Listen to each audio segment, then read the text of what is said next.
Okay, after preparing this floor plan sheet with furniture, we have to do the same thing with dimensions. So we can create well, I recommend you rename those sheets. This is floor plan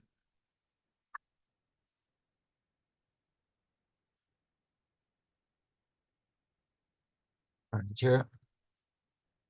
And we have to create a new one,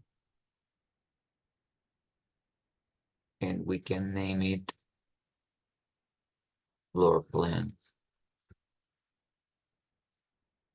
with dimensions. There you go. And now you can use the, okay, so that would be the final goal.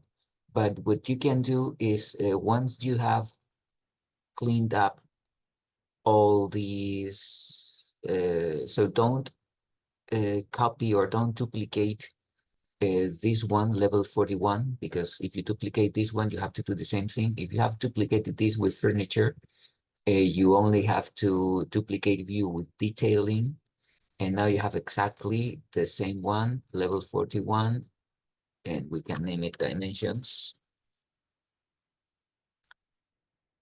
And in dimensions, we don't want to show textures and we don't want to show this furniture because it will be a mess. So I'm going to hide in view this category.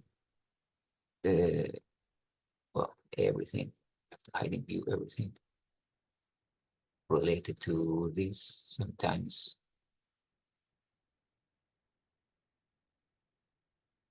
View. Okay. So now that we don't have any furniture here because we need internal and external dimensions. So if we want to work with dimensions in this floor plan, we have to go to annotate, aligned, and dimensions, we need internal and external. So the internal dimensions, at least we need to define a room. We need two of them. So we need this one, and we need that one up to the staircase, for example. Okay, so at least with these two dimensions, we define one room. And then to define this bedroom, we have to do the same. We have to go to the internal faces and make sure that you line up this. So we should do the same thing here. For example, every time it changes the walls, we can have dimensions here, here, here. We don't need to create this dimension here because it's a 4-inch wall, so it doesn't make sense. Then another one here. It's important that we line everything up. And now this doesn't look nice, so we should move all this line probably here. And now the final one, we define this room here. Okay, so that looks nicer. And then we will need another dimension line here.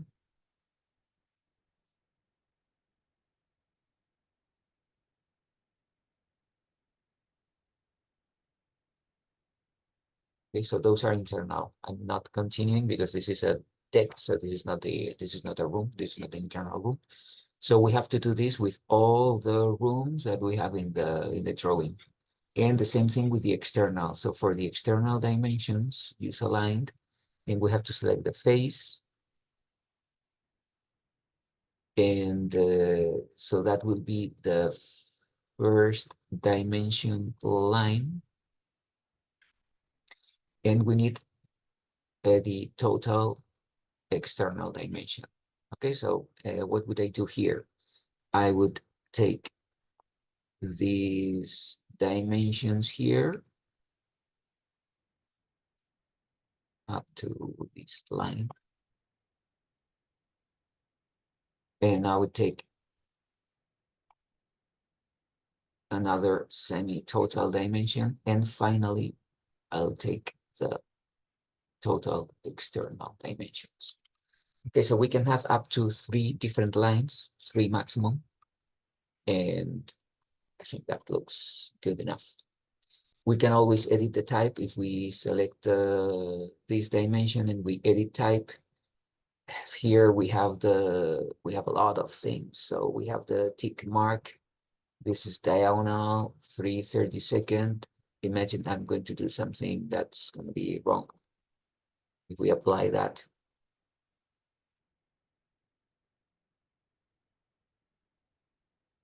I can select well, something like that, apply, and then you see how this works. I don't know. In architecture, I think the diagonal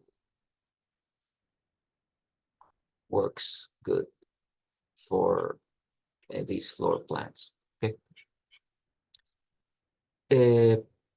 When we have a floor plan like this, now we need the difference between the cut wall lines and the rest of the lines because we have a lot of them, so we can't mistake a dimension line for something important like a wall or. So what we can do is this. You see that with clicking here, we have thin or thick lines. Okay, so that looks clear. And now depending on, we have to print it out to see what it looks like. Because on the screen, if we zoom in, we can see clearly the differences between thin lines and thick lines. When we print it out, it's different. So, but how can you change it? If you change visibility graphics, we select all the cut lines. So select all at once and override. Here we can select the weight. So I'm going to make this with 10. It's going to be too thick. Okay, so obviously it's too thick, but this is how it works. So 10, it's too thick. If I override this and I make it 5, it's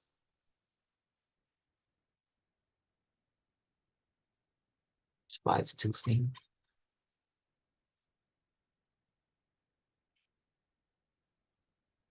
Well, I think it looks better. And then we have to fix things like this railing. I'm catching this, but it doesn't make sense having this cut line so thick. So we can always do that and right click, override graphics in view by element. And here the cut line, it can be the lightest or the thinnest line. And now that looks better. So yeah, that it takes time to do these sort of things. For example, the doors, I think I will override graphics in view the category. So we will have all the doors and the cut line, the weight is 5. So if the door, the weight line is 1, I think that looks better. Okay, and all the doors have changed.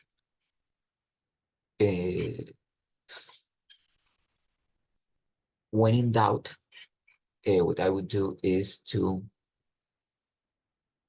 go to visibility graphics.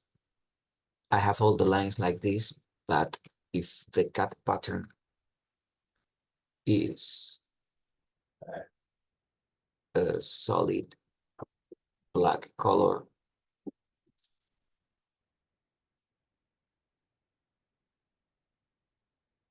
here we can clearly see the difference between the cut pattern and the things that are not cut. Yep. Wait, I will move this window here.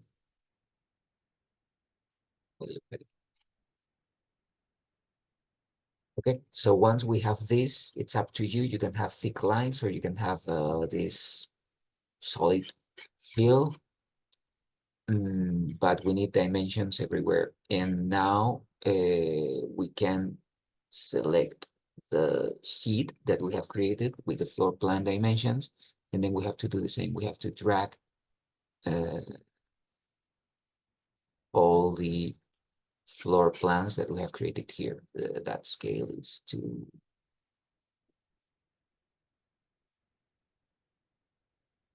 Okay, so I have to change the scale here. I think it was 1/8, the other one. And we Yeah, well, I mean, that sounds very.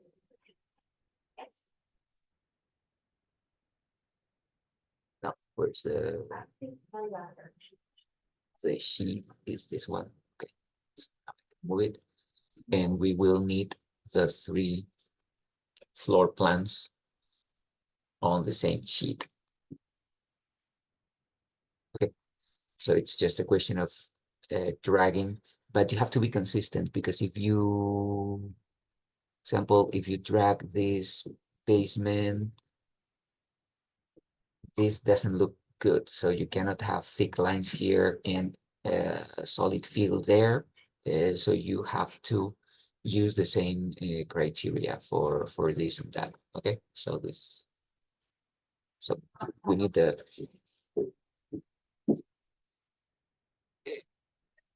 so what would be the next one?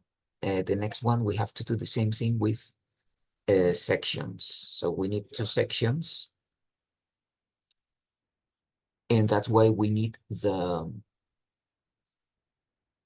original floor plan with all that stuff. Okay, so we have this section, so that's one of the sections that we need to use, and another section has to be perpendicular. So we can go to view, section.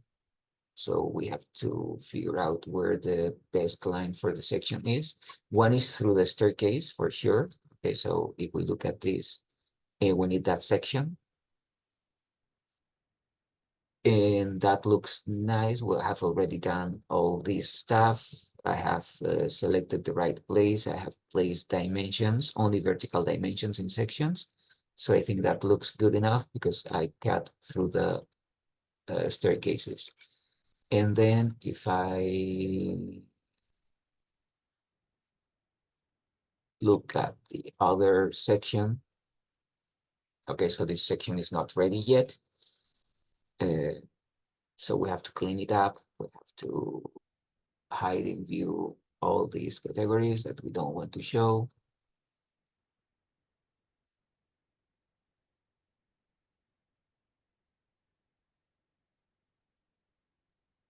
Explains. Okay. Even you see that we have the original drawing here. So we have to get rid of it.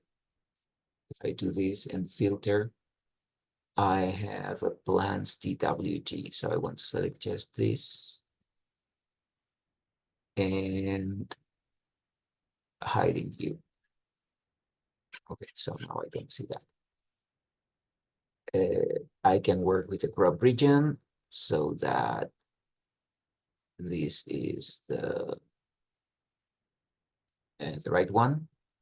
And now we have to make a decision either using thick lines or using the hatch. So if we go to visibility graphics, I select the cut pattern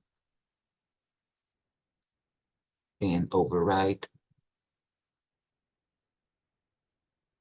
solid black. So that will work well. What happens here? We don't have the topography. Oh, by the way, look at this. If this happens, I have taken the section through the wrong in the wrong line. So I can go to level 41 and this section, yeah, I have to move it because I don't want to see. Yeah, so that looks better. So I was cutting through the wall, so this can't happen. Okay, so we need to see all the walls like that. So that would be good enough. Oh, I was talking about the topography. This is underground, so we can work with topography, or and to save some time, we can do this. We can work in 2D. So if we are in annotate and we select a field region, I can trace topography. It's not a topography, it's just a region. We click OK. And now it has this hatch. If I want to be consistent with the black color, I can override graphics in view. And the surface pattern, it has to be a solid color black. So it can be something like that. Because it has a parking in the basement, we have the parking here. And then this is a topography, that's the soil, and then we see the rest of the house. If we hide the crop region, we prepare a new sheet with this section, and now we need to load the sections. I think this is one of the sections.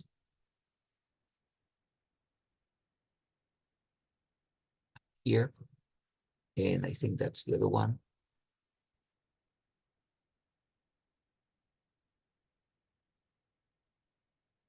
At some point, we line them up. There are different scales.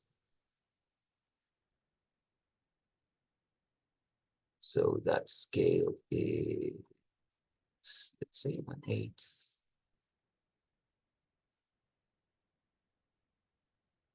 Page 1 is 316. So let's make it 1/8 too. And now they're going back.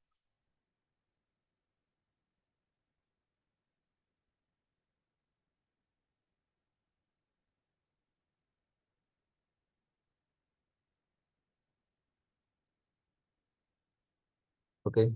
There's something missing here. We don't have the topography, but we have to do the topography in the, because here we in the, when we are working in the sheet, we don't have the region. So we have to work with the topography on the section itself.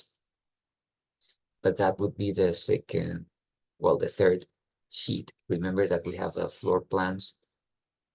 We can rename these sections.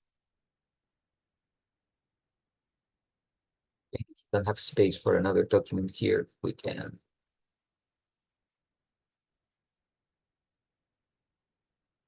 move it and center the drawings. Here we don't need the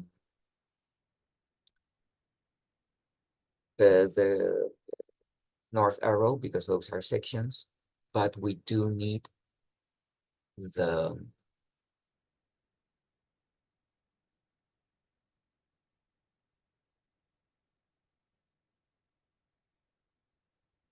graphic scale. So here we have the floor plan furniture. Then on that one, okay, so what drawing was this? That was the basement. Okay, so if we have the right graphic scale, we can go to the section.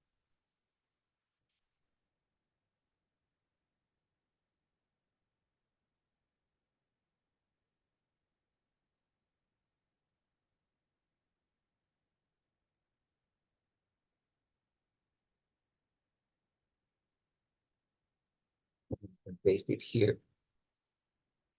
And here we will have the graphic scale. And now if we go back to the sheet, the graphic scale is there.